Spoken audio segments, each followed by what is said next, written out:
I would like to introduce Georgi Kerr, Lorena Mesa, Anthony Shaw, and Reuven Lerner for our Diversity and Inclusion Workgroup panel.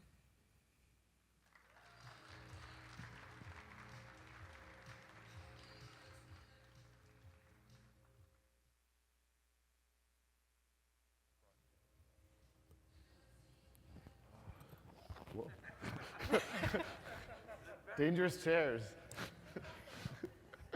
Well, let me try. Here, stay put. Yeah, good morning, everyone. Come on. Good morning, everyone. Yay! Wow, Georgia, you're really bringing it. Yeah, I'm just like heating up the seats. It's pretty cold here. Yes, it is freezing in here. I want to say hi to all those people watching on live too, because we've not been saying much to them, but we see you. So today we are having a panel chat here with a group of us. So we are going to talk to you a little bit about what PSF Diversity and Inclusion Workgroup is about, why we're here today, and how you can help us. So let's do a quick self-introduction. Hey, I feel like I live on the stage this morning. My name's Lorena Mesa, pronouns she, they. Oh, and I'm the current chairperson of the Python Software Foundation, do things with PyLadies, etc. Yeah, hi, Anthony Shaw, PSF fellow, all-round nuisance. I'm Reuven Lerner. I'm a Python trainer. I'm Georgi. I'm a woman. Oh my gosh. Okay, so the Diversity and Inclusion Work Group was set up in November 2020, and there's a total of 20 members led by Marlon. So here's a little map that you can see of the members around the world. You might have met a couple of them in person, like Deborah, Christian, who's there too. I don't know, Deborah should be somewhere around. So why do we create Diversity and Inclusion Work Group in PSF? In 2020, there were 4 seats available in the PSF Board of Directors, and we received 26 nominees, 9 from North America, 4 from South America, 2 from Europe, 6 from Africa, and 5 from Asia. It's part of APAC, yeah. So by the end of the election, all 4 elected parties were from the USA. We also realized that out of 1,151 members, only 40.1% of us voted. Now let's look at the changes and achievements in 2021. Now in 2021, we have actually 3 board seats available and 19 nominees. So you can see that most of the members are mainly from Asia and South America. Now this time we have elected parties from South America, 1 from Africa, and 1 from Europe. Still, no elected parties from Asia despite 7 nominations. We do have more members signed up last year. That was like 1,538 members who are eligible to vote, but only 39% of them vote. In 2021, we have more languages in our documentation. Documentation for Python 3.10 were translated into 10 different languages thanks to all our volunteers. With the help of over 200 Pythonistas, the Spanish translation was completed in January 2022.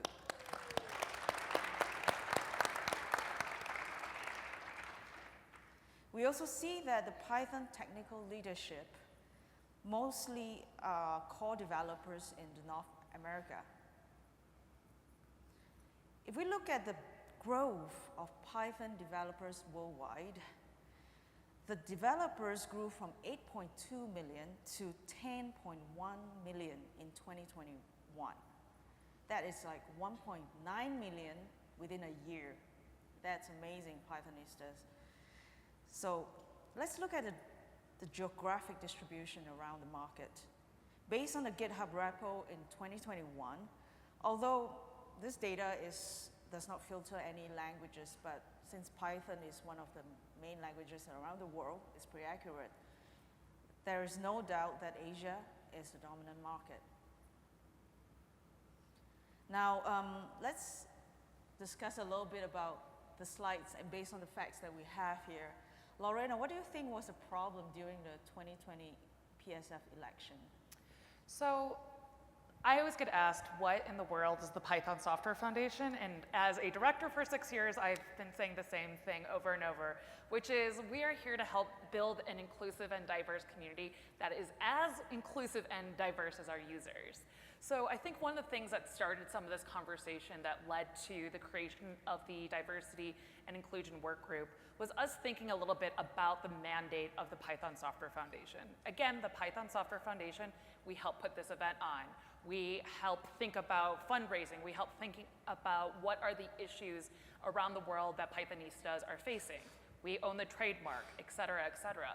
So considering that the board of directors unfortunately has historically had a bias towards people in the United States or North America and Europe, what I think we're seeing is as we continue to grow and have a more global population of Pythonistas, we're not maybe reaching the plethora of issues that we could otherwise be if we were having directors or having more inclusion with voting members, et cetera, of Pythonistas around the world.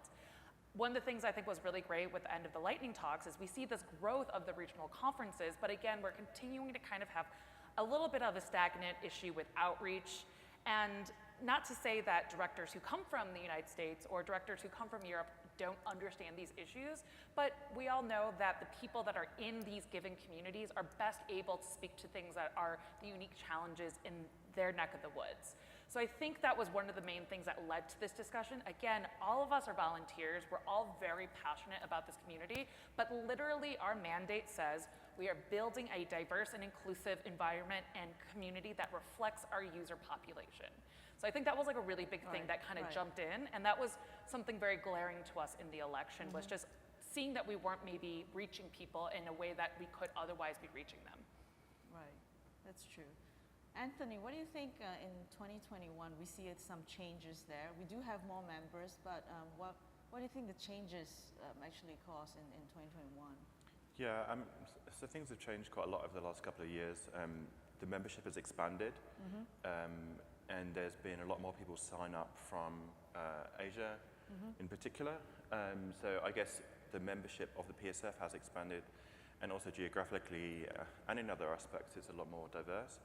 And in terms of the board nominees, at least, I think there's a lot more diversity in the nominees. I think what we need to look at going forward is how do we make sure that we advertise that more and continue to try and recruit members into the PSF. Well, we do see also that there's actually more, still mainly the core developers from the US. Does that mean that the experts are actually in the US only? So, there's definitely a lot of skills in the US, and that's kind of obvious. But it's not exclusive to the US, and there are definitely people with talents and skills elsewhere. I think before we look at this, look at addressing this and trying to make it more diverse, we need to appreciate a couple of things. One, that the healthy discussion and community of core developers is critical to the success of Python. And we need to protect that. Definitely. That doesn't mean that bringing new people in is going to make that worse. And I think we just need to kind of plan things a bit further ahead. Also, if you look at the pull requests to see Python, they are diverse. So there's people from all over the world making their first changes to see Python, submitting pull requests and things like that. But at the moment, it's still a bit of who you know, and it's easier to get a pull request merged if you know some of the core developers, or you're already a part of the community, or you're a known person. So I think if we want to get more core developers from diverse geographically, then we need to look at how can we spot or at least identify people who are trying to contribute and actually bring them in and have a discussion with them. Because I don't know if anyone else remembers the feeling when they get their PR merge the first time. It's just, yes. It's just like, yes. Yeah, especially C Python. Like it's, it's a, it's a pretty high bar to get something into C Python. Yeah. And there are people doing this every day from all over the world. So I think we definitely need to look at how we can bring more of them on board. I do feel that living in Asia previously, that a lot of people or developers in Asia feel that they're not capable, that they're not good enough. Is there a way to actually make them reassure that they can actually contribute and they're actually good enough? Any one of you can. I think mentoring has been demonstrated to be really effective with bringing on core developers. So existing core developers mentoring people, and there have definitely been cases of that with new core developers from Africa and also from Asia, and existing core developers mentoring them. I think that's been really effective. And in terms of the resources as well, it's really important. So. Right. So Reuven, what do you think, how we can actually reach out to these people there? So look, I think a big problem is just sort of the perception of software in general and Python and open source software in particular. That for many people, they're like, okay, I have software. And when they see open source, they don't think, oh, community supported and written. They think, free, right? I could download it. I don't need to pay for this thing. Certainly a lot of companies say that and think that. And the notion of, oh, there's a problem with this, or there's something that could be better, I can change it. I can be part of that improvement. That doesn't occur to most people. And then take it even a step further, the notion that there's an organization that's charter is to help people improve the language based on their needs, that's like the furthest thing from their minds. So the first thing I think we have to do is do a better job of telling these people the PSF exists, the community exists. It's not just a word, oh, the Python community, it's all the people who use it. There is an actual community, and you can join it, and you can be active, and you can influence its direction. And once people have that sense of, oh, we can influence it, then we can start to talk to them about the different ways to do it. Code, documentation, translation, teaching, the works. So one question here to the public. How many of you are PSF members? Oh, pretty good. How many of you actually voted last year? Very good. You people out there, can you hear me online? So let's see how you can help. There are 4 ways you can help. First, you can actually, if you feel that you would like to share on with the discussion, you can provide us with your feedback, scan the little QR code over there, and answer the questionnaire, and tell us what you would like, how you would think that we can actually make a better global representation and help the community to grow. Or if you are not a PSF member yet, sign up. Sign up on psfpython.org under membership. And if you are already a PSF member, vote. Another interesting thing that people that doesn't know about it is the Community Service Award. Lorena, can you actually explain it? Sure, and actually later today with the PSF community update, you'll get to see some of these amazing fine folks. We actually have some CSA recipients here on stage, like Georgi. And something that I think is really important to think about is we're all doing amazing work in our own communities, and it can be that you are contributing to a project, you are running your meetup, you might be doing something really novel and interesting with Python. All that being said, we like to support our community, and you can do that by writing in to the Python Software Foundation. Just write a small blurb of who or whom, it could be a group, an organization, a few people, telling us why you think these people ought to, or this organization ought to, receive the Community Service Award. We do them quarterly, and we are always looking for more people to lift up, particularly from spaces where maybe we don't have as much insight. Again, one of the things we're always trying to think about is how do we support one another, and how do we acknowledge all of the great work that we do? And a small way you can do that is with the CSA. Yeah, exactly. You can also look at the picture that is on the slide. is also one of the community as a whole that had received the award from PyCon Japan. They have donated, I think, 25,000 US dollars, amazing amount of money to a donation. And apart from that, they have been always active in whatever, all the Python-related community service as a whole. So if you see anyone in your community around the world, anywhere, do sign up, tell us that they exist, and tell us what kind of job they have done, what kind of amazing job they have done, and let us know, because we need to know. Everyone needs to know that there are somewhere a Pythonista that's doing the work, helping the community, that's spreading out the word. And when you have that kind of assurance that your work has been recognized, that actually makes a difference. I mean, I'm sure every one of you felt it when someone come to you and say, hey, thank you, especially, for example, like Anthony. Do you actually like see people coming to you and say, oh, Anthony, I love your contribution? That's actually happened quite a lot this weekend, and it's been really weird. Yeah, it feels amazing, and very, very humbling as well. And I really appreciate it to anyone who has had any positive comments and stuff like that, and also getting to meet people who I really respect and look up to at the conference, and share that feedback with them as well. Yeah. And meet loads of new people, and people who exactly. you know, want to get involved, and they're keen and they're enthusiastic, and just trying to keep encouraging that, I think, is really important. So, how about you? Do you feel anything during this conference, Reuven? Did anyone come to you too? Yeah. I mean, definitely. And it's amazing. First of all, I'm going to echo what Anthony said, which is meeting people in person who you've interacted with online, whether it's my mailing list or Twitter or elsewhere.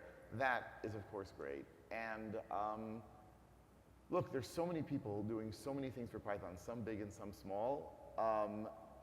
If you see them, tell them, right? If you see them here, if you see them online, let them know, encourage them to do this. It's because people are doing these things big and small that Python exists as a language, as an ecosystem. And I mean, I've been in technology, for a while now, and I continue to be impressed by the generosity and the kindness in the Python community. And that just is going to encourage more people to join us, more people to come in, more people to contribute, which is good for everyone. I've heard diversity and inclusion described as this. Diversity is being invited to the party, inclusion is being asked to dance. I heard that at, I think it was PyCon Columbia in 2018, and I thought that was a really great way of thinking about it. When you hear like diversity inclusion work group, you might be thinking, oh, we have some data figures that we're trying to hit, or we have some explicit programming, but really the programming comes as a result of what we as a community care about. I have quoted Brett Cannon more times than I care, which is, I came for the language, I stay for the community. Let me give you one example of the way I think about that.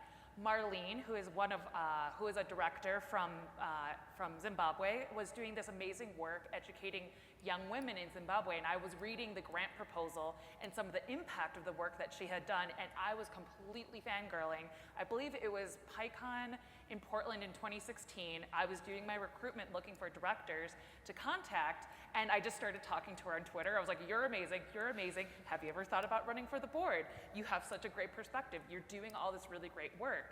And I think over the span of like spamming her on Twitter over the entire PyCon weekend, I finally got her to sign up, and now she's doing a not that she wasn't before, but she's continued to be doing phenomenal things. And she's a community service recipient, has helped start PyCon Africa. The PyCon African communities have been so instrumental, I think, in showing, again, a different perspective that we may not have otherwise seen. I know Kojo, who I see here in the audience, we were at PyCon Africa, the inaugural year, and just seeing that explosion of growth. And again, it starts with such a small thing, acknowledging the work that other people do, and just supporting them can be a step in the direction, again, to continue to build that inclusive and diverse community that we all as Pythonistas care about. So that's my example of when I think about it. Right. So if you have any other questions, do reach out to any one of us when we are somewhere hanging out, or Christian, or Deborah, or online on this email. And do vote. Sign up as a PSF member if you're not, and help to let us know everyone around the world that's contributing to this community. That's how it can be sustainable. Thank you.